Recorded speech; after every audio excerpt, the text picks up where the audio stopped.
Meus queridos irmãos, minhas queridas irmãs, que Jesus, nosso Mestre, nos abençoe. Prazer estar com vocês aqui nesta noite, iniciando a jornada de palestras aqui por Araraquara e região. E estar aqui na cidade de Mutuca tem, para mim, algo de muito especial. Vocês vão me permitir, porque na verdade eu vou tirar essa tela, vou recuar alguns slides, porque esta palestra é em homenagem aos meus avós paternos, que viveram aqui em Mutuca. Eu vou contar um pouquinho da história, que é uma história que realmente me toca muito, que eu já levantei durante um bom tempo, e vamos a ela. Resgatei algumas fotos antigas aqui de Mutuca, onde já estive em 1974, atrás dos rastros, justamente dos meus avós. Meu avô, vamos colocar aqui na tela, Alfredo de Mário, que viveu de 1902 a 1931, vida desencarnada com 29 anos, ele era prático de farmácia. Depois, através de uma lei estadual, ele se tornou oficial de farmácia, que era o farmacêutico na época, e ele era dono de uma farmácia em São Paulo, capital.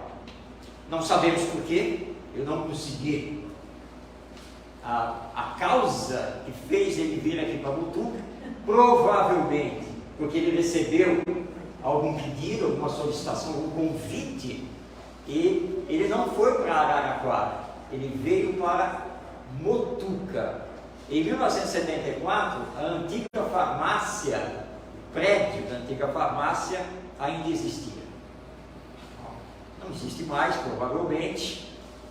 Daqui a pouco vou mostrar as fotos que nós conseguimos registrar na época de alguns pertences dele na farmácia. E ele veio com a sua esposa, minha avó, a Carmela Petroni, viveu de 1905 a 1932, e com os dois filhos do casal. O meu pai, que estava aproximadamente com 3 anos de idade, e minha tia, que estava com apenas 1 ano de idade. E aqui eles viveram em Mutuca de 1930 a 1931, mais ou menos um ano e meio. Retornaram para São Paulo porque minha avó pegou tuberculose e teve de retornar, e ela teve que ser internada no sanatório da cidade de São Roque, onde ela veio então a desencarnar em maio de 1932. Ele continuou aqui em Mutuca, só que ficou doente também, provavelmente pelas cartas que conseguimos resgatar, que ele enviava aos irmãos, provavelmente por sequelas também da tuberculose, embora ele considerasse nas cartas que ele estava com uma grande infecção, mas era bem provável que fosse também a tuberculose.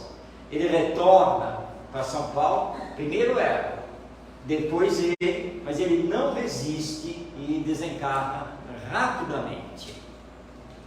Em São Paulo, ele mantinha uma farmácia, junto com um irmão lá, que aparece, inclusive, é ele aqui de branco, né, com a metal, do lado dele é o irmão, que é o Alberto, na ponta é o meu bisavô, o Pasquale, que veio da Itália, e aqui, nesse outro canto, é uma das irmãs dele, a Jovina, mas eu não sei quem é a criança, provavelmente filho dela, mas nunca conseguimos identificar.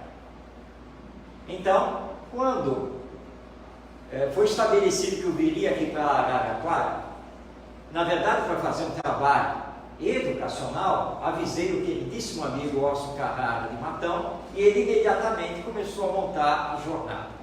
Orson não conhecia essa história, ele não sabia absolutamente nada.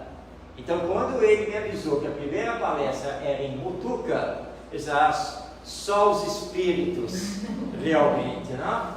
Para intuírem você me colocar em Botuca. Eu já estive aqui na região várias vezes, mas nunca mais tinha retornado a Botuca. Ou seja, 1974, essa foto, essa é a minha mãe, que aparece, minha mãe Luísa, e esse foi, segundo as pessoas antigas aqui da cidade, lá na década de 1970, esse teria sido o prédio onde funcionou a farmácia. E nós encontramos na farmácia existente na época, em outro prédio, nós conseguimos encontrar a caixa registradora e parte da vidraria que veio da farmácia dele. Inclusive, os mais antigos lembravam dele, ou pelo menos tinham ouvido falar do farmacêutico, o Alfredo Demar. Então eu agradeço aos espíritos, agradeço ao Orson por esta oportunidade de estar aqui de volta em Botuca e poder relembrar essa história de uma família que veio da Itália lá no final do século XIX, que se deslocou, na verdade, para a região de Campinas, ali em Pedreira, depois Cosmópolis, e aí foram para a capital, e meu avô, que teve essa passagem, então, aqui para o Botuca. Provavelmente, pelo tempo já passado, talvez ele já esteja até reencarnado, e ela também, quem sabe. Mas, enfim, fica essa homenagem e essa gratidão aos dois, e a Botuca, né, que faz parte da história, da minha história e da história da minha família.